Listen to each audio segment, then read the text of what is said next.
ওম শান্তি। আজিৰ তাৰিখ 17 জুন 2024 বৰ্ষ। প্ৰাতঃ মুৰলী বাপদাদা মধুবন। আজিৰ পিতাৰ অমৃতবাণী হৈছে, মৰমৰ সন্তানসকল, স্মৃতি আৰু পঢ়াৰ দ্বাৰাহে দ্বৈত মুকুট পাবা। সেইকাৰণে নিজৰ লক্ষ্য উদ্দেশ্য সন্মুখত ৰাখি দৈবী গুণ ধাৰণ কৰা। আৰু আজিৰ প্ৰশ্ন, বিশ্ব ৰচয়িতা পিতাই তোমালোক সন্তানসকলৰ কোনটো সেৱা কৰে? পিতাই উত্তৰত কৈছে, প্ৰথমতে সন্তানসকলক বেশদৰ উত্তৰাধিকাৰ দি সুখী কৰি তোলা, এইটো সেৱা কৰে। পিতাৰ দৰে নিষ্কাম সেৱা কোনেও কৰিব নোৱাৰে। দ্বিতীয়তে, বেশদৰ পিতাই ভাৰত আসন অৰ্থাৎ শৰীৰ লৈ তোমালোকক বিশ্বৰ সিংহাসনধিকাৰী কৰি তোলে। নিজে ময়ূৰ সিংহাসনত নবহে, কিন্তু সন্তানসকলক ময়ূৰ সিংহাসনত বহুৱায়। পিতাৰটো জড় মন্দিৰ নিৰ্মাণ কৰে, তাত তেওঁৰ কি মজা লাগিব। মজাটো সন্তানসকলে পায়, যিয়ে স্বৰ্গৰ ৰাজ্য ভাগ্য লয়। ওম শান্তি। মৰমৰ আত্মিক সন্তানসকলক পিতাই কয় যে নিজক আত্মা বুজি পিতাক স্মৰণ কৰা। ওম শান্তিৰ অৰ্থটো তোমালোকক বুজোৱা হৈছে। পিতাইও কয়, সেয়েহে সন্তানেও ওম শান্তি বুলি কয়, কিয়নো আত্মাৰ স্বধৰ্ম হৈছে শান্তি। তোমালোকে এতিয়া জানা যে আমি শান্তিধামৰ পৰা ইয়ালৈ আহোঁ।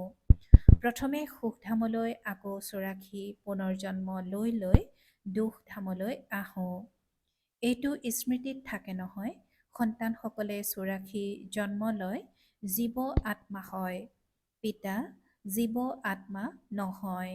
তেওঁ কয়, মই অলপ সময়ৰ বাবে এওঁৰ আধাৰ লওঁ, নহ'লে পঢ়াম কেনেকৈ। সন্তানসকলক বাৰে বাৰে কেনেকৈ ক'ম যে মনমনা ভৱ অৰ্থাৎ নিজক আত্মা বুলি বুজি মোক পিতাক স্মৰণ কৰা, নিজৰ বাদশ্বাহীক স্মৰণ কৰা। ইয়াকে ছেকেণ্ডত বিশ্বৰ বাদশ্বাহী বুলি কোৱা হয়। বেশদৰ পিতা নহয় জানো, গতিকে নিশ্চয় বেশদৰ সুখ, বেশদৰ উত্তৰাধিকাৰ দিব। পিতাইটো বহুত সহজ ৰাস্তা দেখুৱাই দিয়ে, কয়, এতিয়া এই দুখধামক বুদ্ধিৰ পৰা আঁতৰাই দিয়া। যি নতুন সৃষ্টি স্বৰ্গ স্থাপনা কৰি আছো, তাৰ মালিক হ'বলৈ মোক স্মৰণ কৰা। তেতিয়া তোমালোকৰ পাপ খণ্ডন হ'ব। তোমালোক পুনৰাই শতপ্ৰধান হৈ যাবা। ইয়াকে সহজ স্মৃতি বুলি কোৱা হয়। যেনেকৈ সন্তানে লৌকিক পিতাক কিমান সহজে স্মৰণ কৰে, তেনেকৈ তোমালোক সন্তানসকলেও বেশদৰ পিতাক স্মৰণ কৰিব লাগে। পিতাইহে দুখৰ পৰা মুক্ত কৰি সুখধামলৈ লৈ যায়। তাত দুখৰ কোনো নাম চিহ্ন নাই। পিতাই বহুত সহজ কথা কয়, নিজৰ শান্তিধামক স্মৰণ কৰা। যি পিতাৰ ঘৰ, সেয়া তোমালোকৰো ঘৰ আৰু নতুন সৃষ্টিক স্মৰণ কৰা। সেয়া হৈছে তোমালোকৰ ৰাজধানী। পিতাই তোমালোক সন্তানসকলৰ কিমান নিষ্কাম সেৱা কৰে। তোমালোক সন্তানসকলক সুখী কৰি পুনৰ বানপ্ৰস্থ পৰমধামত বহি যায়। তোমালোকো পৰমধামৰ নিবাসী। সেইখনক নিৰ্বাণধাম বানপ্ৰস্থ বুলিও কোৱা হয়। পিতা আহে সন্তানসকলৰ সেৱা কৰিবলৈ, অৰ্থাৎ উত্তৰাধিকাৰ দিবলৈ। এওঁ নিজেও পিতাৰ পৰা উত্তৰাধিকাৰ লয়। শিৱ বাবাটো হয় উচ্চতকৈও উচ্চ ভগৱান। শিৱৰ মন্দিৰো আছে, তেওঁৰ কোনো পিতা বা শিক্ষক নাই। তেওঁৰ গোটেই সৃষ্টিৰ আদি মধ্য অন্তৰ জ্ঞান আছে। ক'ৰ পৰা আহিল? কোনো বেদশাস্ত্ৰ আদি পঢ়িলে জানো নহয়। পিতাটো জ্ঞানৰ সাগৰ, সুখৰ শান্তিৰ সাগৰ। পিতাটো জ্ঞানৰ সাগৰ হয় আৰু সুখ শান্তিৰ সাগৰ। পিতাৰ মহিমা আৰু দৈবী গুণধাৰী মনুষ্যৰ মহিমাৰ কিমান পাৰ্থক্য আছে। তোমালোকে দৈবী গুণ ধাৰণ কৰি এই দেৱতা হোৱা, আগতে আখৰি গুণ আছিল। অখুৰৰ পৰা দেৱতা কৰি তোলা এয়াতো পিতাৰহে কাম। লক্ষ্য উদ্দেশ্যও তোমালোকৰ সন্মুখত আছে। নিশ্চয় এনেকুৱা শ্ৰেষ্ঠ কৰ্ম কৰিছিল। কৰ্ম, অকৰ্ম, বিকৰ্মৰ গতি অথবা প্ৰতিটো কথা বুজাবলৈ 1 ছেকেণ্ড লাগে। পিতাই কয়, মৰমৰ সন্তানসকলে ভূমিকা পালন কৰিবই লাগে। এই ভূমিকা তোমালোকে অনাদি অবিনাশী ৰূপত প্ৰাপ্ত কৰিছা। তোমালোকে কিমানবাৰ সুখ দুখৰ খেলত আহিছা, কিমানবাৰ তোমালোক বিশ্বৰ মালিক হৈছা। পিতাই কিমান উচ্চ কৰি তোলে। পৰমাত্মা যি সৰ্বোচ্চ আত্মা, তেওঁ ইমানেই সূক্ষ্ম। সেই পিতা হৈছে জ্ঞানৰ সাগৰ, গতিকে আত্মাসকলকো নিজৰ সমান কৰি তোলে। তোমালোক প্ৰেমৰ সাগৰ, সুখৰ সাগৰ হোৱাগৈ। দেৱতাসকলৰ পৰস্পৰ কিমান প্ৰেম থাকে। কেতিয়াও কাজিয়া নহয়, গতিকে পিতা আহি তোমালোকক নিজৰ সমান কৰি তোলে। আন কোনেও এনেকুৱা কৰি তুলিব নোৱাৰে। খেল স্থূল লোকত হয়। প্ৰথমে আদি সনাতন দেৱী দেৱতা ধৰ্ম, তাৰ পাছত ইছলাম, বৌদ্ধ আদি ক্ৰমান্বয়ে এই মঞ্চত বা নাটশালাত আহে। 84 জন্ম তোমালোকে লোৱা। গায়নো আছে, আত্মা আৰু পৰমাত্মা পৃথকে থাকিল বহুকাল। পিতাই কয়, মৰমৰ সন্তানসকল, পোনপ্ৰথমে বিশ্বত ভূমিকা পালন কৰিবলৈ তোমালোক আহা। মইতো অলপ সময়ৰ কাৰণে এওঁৰ শৰীৰত প্ৰৱেশ কৰোঁ। এয়াটো হৈছে পুৰণা জোতা অৰ্থাৎ শৰীৰ। পুৰুষৰ এগৰাকী স্ত্ৰীৰ মৃত্যু হ'লে কয়, পুৰণা জোতা গ'ল, এতিয়া পুনৰ নতুন ল'ম। এইটো ব্ৰহ্মাৰ অৰ্থাৎ পুৰণা শৰীৰ নহয় জানো। 84 জন্মৰ চক্ৰ পৰিক্ৰমা লগালে তত্ত্বতম অৰ্থাৎ তোমালোকৰ ক্ষেত্ৰতো একেই কথা। সেয়েহে মই আহি এই ৰথৰ আধাৰ লওঁ। পবিত্ৰ সৃষ্টিলৈ মই কেতিয়াও নাহোঁ। তোমালোক পতিত হৈ মোক আহ্বান কৰা যে আহি পবিত্ৰ কৰি তোলক। অৱশেষত তোমালোকৰ স্মৃতি ফলপ্ৰসূ হ'ব। যেতিয়া পুৰণি সৃষ্টি অন্ত হ'বৰ সময় হয়, তেতিয়া মই আহোঁ। ব্ৰহ্মাৰ দ্বাৰা স্থাপনা, ব্ৰহ্মাৰ দ্বাৰা অৰ্থাৎ ব্ৰাহ্মণসকলৰ দ্বাৰা। প্ৰথমে টিকনি অৰ্থাৎ আটাইতকৈ উচ্চ ব্ৰাহ্মণ, তাৰ পাছত ক্ষত্ৰিয়, বৈশ্য, শূদ্ৰ, গতিকে লুটি বাগৰ মৰা, খেল খেলা। এতিয়া দেহ অভিমান এৰি দেহী অভিমানী হ'ব লাগে। তোমালোকে 84 জন্ম লোৱা। মইতো মাথো এবাৰেই এই দেহধাৰত লওঁ, ভাড়াত লওঁ। মই এই ঘৰৰ অৰ্থাৎ ব্ৰহ্মাৰ শৰীৰৰ মালিক নহয়। এওঁকতো আকৌ মই এৰি দিম, ভাড়াটো দিবলগীয়া হয় নহয়। পিতায়ো কয়, মই ঘৰৰ ভাড়া দিওঁ, বেহদৰ পিতা কিবাতো ভাড়া দিব নহয়। এইখন আসন লয় তোমালোকক বুজাবলৈ। এনেকৈ বুজাই যে তোমালোকো বিশ্বৰ সিংহাসনাধিকাৰী হৈ যোৱা। নিজেই কয়, মই নহওঁ সিংহাসনাধিকাৰী অৰ্থাৎ ময়ূৰ সিংহাসনত বহুৱাই। শিৱ বাবাৰ স্মৃতিতেই সোমনাথ মন্দিৰ নিৰ্মাণ কৰিছে। পিতাই কয়, ইয়াৰ পৰা মই কি মজা পাম। জড় পুতলা ৰাখি দিয়ে, মজাটো তোমালোক সন্তানসকলে স্বৰ্গত পোৱা। মইতো স্বৰ্গলৈ নাহোঁৱেই। আকৌ যেতিয়া ভক্তিমাৰ্গ আৰম্ভ হয়, তেতিয়া এই মন্দিৰ আদি নিৰ্মাণত কিমান খৰচ কৰিলে, সেয়াও আকৌ চোৰে লুটি লৈ গ'ল। ৰাৱণৰ ৰাজ্যত তোমালোকৰ ধন সম্পত্তি আদি সকলো শেষ হৈ যায়। এতিয়া এই ময়ূৰ সিংহাসন আছেনে? পিতাই কয়, মোৰ যি মন্দিৰ নিৰ্মাণ কৰিছিল, সেয়া মহম্মদ গজনবীয়ে আহি লুটি লৈ গ'ল। ভাৰতৰ দৰে চহকী আৰু অন্য কোনো দেশ নাই। ইয়াৰ দৰে তীৰ্থ আৰু অন্য কোনো হ'ব নোৱাৰে। কিন্তু এতিয়াতো হিন্দু ধৰ্মৰ অনেক তীৰ্থ হৈ গৈছে। বাস্তৱত পিতা যিয়ে সকলোৰে সদ্গতি কৰে। তীৰ্থটো তেওঁৰহে হ'ব লাগে। এয়াও ড্ৰামা ৰচি থোৱা আছে। বুজিবলৈ বহুত সহজ, কিন্তু ক্ৰমানুসৰিহে বুজে। কিয়নো ৰাজধানী স্থাপনা হৈ আছে। স্বৰ্গৰ মালিক হৈছে এই লক্ষ্মীনাৰায়ণ। এওঁলোক হৈছে উত্তমতকৈও উত্তম পুৰুষ, যাক দেৱতা বুলি কোৱা হয়। দৈৱী গুণ থকাসকলক দেৱতা বুলি কোৱা হয়। এই উচ্চ দেৱতা ধৰ্মৰ লোকসকল পবিত্ৰী মাৰ্গৰ আছিল। সেই সময়ত তোমালোকৰে পবিত্ৰী মাৰ্গ থাকে। পিতাই তোমালোকক দ্বৈত মুকুটধাৰী কৰি তুলিলে। ৰাৱণে আকৌ দুয়োটি মুকুট আঁতৰাই দিলে। এতিয়াতো মুকুট নাই, পবিত্ৰতাৰ মুকুটো নাই, ধনৰ মুকুটো নাই, দুয়োটা ৰাৱণে আঁতৰাই দিলে। পুনৰ পিতা আহি তোমালোকক এই স্মৃতি আৰু পঢ়াৰ দ্বাৰা দুয়োটা মুকুট দিয়ে। সেইকাৰণে গায়ন কৰে, হে ঈশ্বৰ পিতা, আমাৰ মাৰ্গদৰ্শক হওক, মুক্তিও দিয়ক। সেয়েহে তোমালোকৰ নামো পাণ্ডা ৰখা হৈছে। পাণ্ডৱ, কৌৰৱ, যাদৱে কি কৰে? কয়, বাবা, আমাক দুখৰ ৰাজ্যৰ পৰা মুক্ত কৰি লগত লৈ যাওক। পিতাই সেই সত্যখণ্ড স্থাপনা কৰে, যাক স্বৰ্গ বুলি কোৱা হয়। আকৌ ৰাৱণে মিছা খণ্ড কৰি দিয়ে। তেওঁলোকে কয়, শ্ৰীকৃষ্ণ ভগৱানুবাচ, অৰ্থাৎ ভগৱানে কয়, পিতাই কয়, শিৱ ভগৱানুবাচ। ভাৰতবাসীয়ে নাম সলনি কৰি দিয়া বাবে গোটেই জগতে সলনি কৰি দিলে। শ্ৰীকৃষ্ণটো হৈছে দেহধাৰী, বিদেশীটো একমাত্ৰ শিৱ বাবাহে। এতিয়া পিতাৰ দ্বাৰা তোমালোক সন্তানসকলে শক্তি প্ৰাপ্ত কৰা। গোটেই বিশ্বৰ তোমালোক মালিক হোৱা। গোটেই আকাশ ধৰণী তোমালোকে প্ৰাপ্ত কৰা।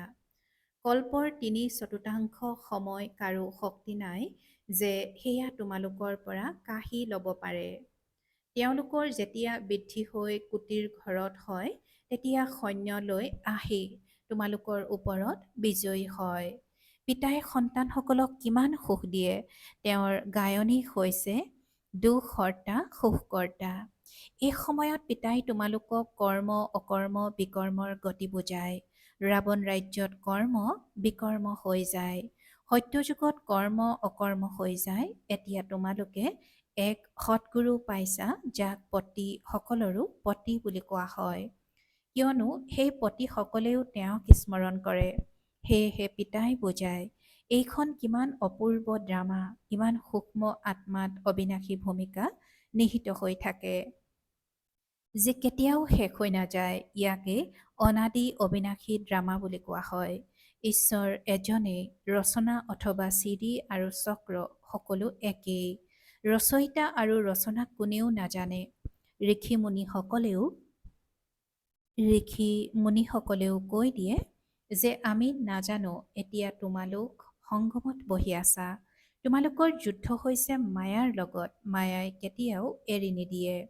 সন্তানসকলে কয়, বাবা, মায়াৰ থাপৰ লাগি গ'ল। বাবাই কয়, সন্তানসকল, উপাৰ্জন কৰাখিনি শেষ কৰি দিলা। তোমালোকক ভগৱানে পঢ়ায়, গতিকে ভালকৈ পঢ়িব লাগে। এনেকুৱা পঢ়াটো আকৌ 5,000 বছৰৰ পাছত পাবা। ভাল বাৰু। অতি মৰমৰ কল্পৰ পাছত পুনৰাই মিলিত হোৱা সন্তানসকলৰ প্ৰতি মাতা পিতা বাপ দাদাৰ স্নেহপূৰ্ণ স্মৰণ আৰু সুপ্ৰভাত। আত্মিক পিতাৰ আত্মিক সন্তানসকলক নমস্কাৰ। আৰু আত্মিক সন্তানসকলৰ আত্মিক মাত পিতা আৰু বাপ দাদাৰ প্ৰতি স্নেহপূৰ্ণ স্মৰণ আৰু সুপ্ৰভাত আৰু নমস্কাৰ নমস্কাৰ নমস্কাৰ। আৰু আজিৰ ধাৰণাৰ বাবে মুখ্য সাৰ প্ৰথমতে, এই দুখধামৰ পৰা বুদ্ধিৰ যোগসূত্ৰ ছিঙি নতুন সৃষ্টি স্থাপনা কৰোঁতা পিতাক স্মৰণ কৰিব লাগে, সতোপ্ৰধান হ'ব লাগে। দ্বিতীয়তে, পিতাৰ সমান প্ৰেমৰ সাগৰ, শান্তি আৰু সুখৰ সাগৰ হ'ব লাগে। কৰ্ম, অকৰ্ম আৰু বিকৰ্মৰ গতি জানি সদায় শ্ৰেষ্ঠ কৰ্ম কৰিব লাগে। আৰু আজিৰ বাপ দাদাৰ বৰদান, সদায় উৎসাহ উদ্দীপনাত থাকি মনেৰে আনন্দৰ গীত গাওঁতা অবিনাশী সৌভাগ্যশালী হোৱা। আৰু আজিৰ বৰদানৰ ব্যাখ্যা, তোমালোক সৌভাগ্যশালী আত্মাই অবিনাশী বিধিৰে অবিনাশী সিদ্ধি প্ৰাপ্ত কৰা। তোমালোকৰ মনত সদায়ে বাহ বাহ গীত বাজি থাকিব লাগে। বাহ বাবা, বাহ ভাগ্য, বাহ মৰমৰ পৰিয়াল, বাহ শ্ৰেষ্ঠ সংগমৰ সুন্দৰ সময়, প্ৰতিটো কৰ্ম বাহ বাহ। সেইবাবে তোমালোক অবিনাশী সৌভাগ্যশালী। তোমালোকৰ মনত কেতিয়াও ৱাই অৰ্থাৎ কিয় মই আদি প্ৰশ্ন আহিব নোৱাৰে। কিয়ৰ পৰিৱৰ্তে বাহ বাহ কৰা আৰু মই পৰিৱৰ্তে বাবা বাবা শব্দহে আহে। আৰু আজিৰ শ্লোগান, যিয়েই সংকল্প কৰা সেয়া অবিনাশী চৰকাৰৰ মোহৰ লগাই দিয়া, তেতিয়া অবিচলিত হৈ থাকিবা। যিয়েই সংকল্প কৰা সেয়া অবিনাশী চৰকাৰৰ মোহৰ লগাই দিয়া, তেতিয়া অবিচলিত হৈ থাকিবা। ওম শান্তি। আৰু আজিৰ মাতেশ্বৰীজীৰ মধুৰ মহাবাক্য, জীৱনৰ আশা পূৰ্ণ হোৱাৰ সুন্দৰ সময়। জীৱনৰ আশা পূৰ্ণ হোৱাৰ সুন্দৰ সময়। আমাৰ অৰ্থাৎ সকলো আত্মাৰ বহু সময়ৰে পৰা এইটো আশা আছিল যাতে জীৱনত সদায় সুখ শান্তি প্ৰাপ্ত হয়। এতিয়া বহু জন্মৰ আশা কেতিয়াবাতো পূৰ্ণ হ'ব।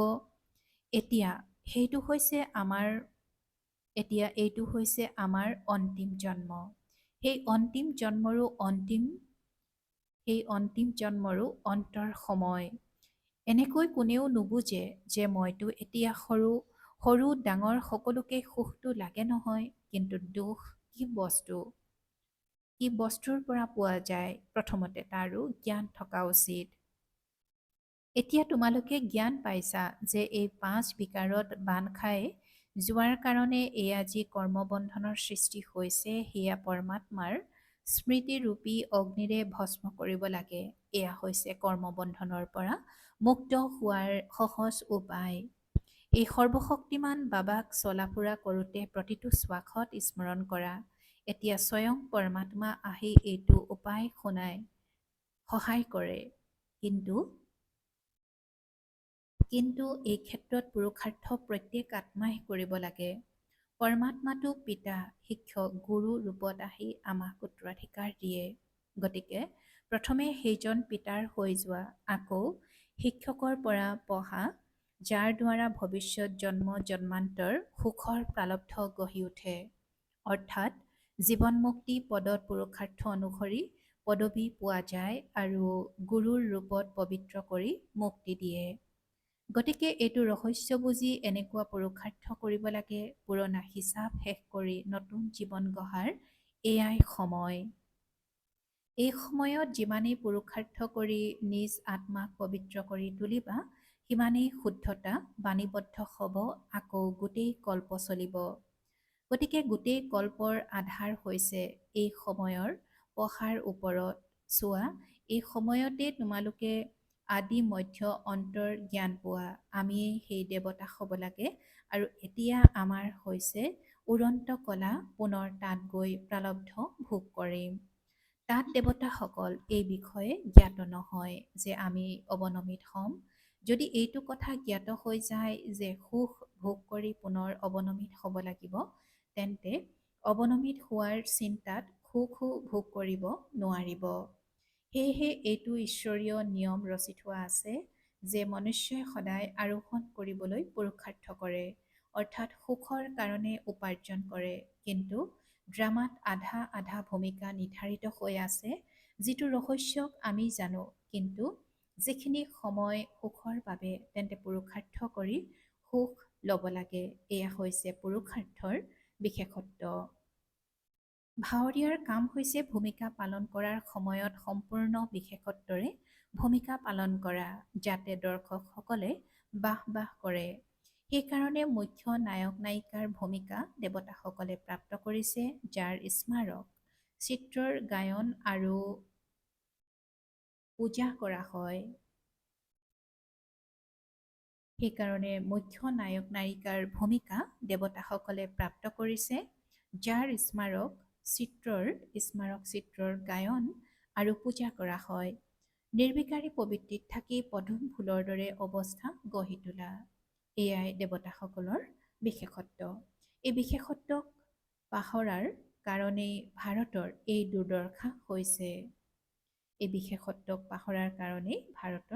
দুৰ্দশা হৈছে। এতিয়া পুনৰাই এনেকুৱা জীৱন গঢ়ি তোলোতা স্বয়ং পৰমাত্মাৰ আগমন হৈছে। এতিয়া তেওঁৰ হাতত ধৰিলে জীৱন ৰূপী নাও পাৰ হৈ যাব। এতিয়া তেওঁৰ হাতত ধৰিলে জীৱনৰূপী নাও পাৰ হৈ যাব। বাৰু ওম শান্তি। কৰ্মযোগী হ'বলৈ আজিৰ অব্যক্ত সংকেত।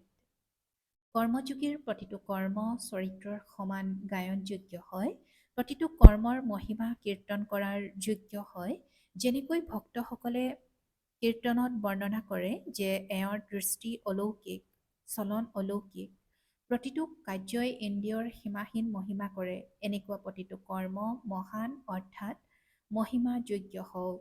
প্ৰতিটো কৰ্ম ত্ৰিকালদৰ্শী হৈ কৰিলে কেতিয়াও কোনো কৰ্ম বিকৰ্ম হ'ব নোৱাৰে। সদায় সুকৰ্ম হয়। ওম শান্তি।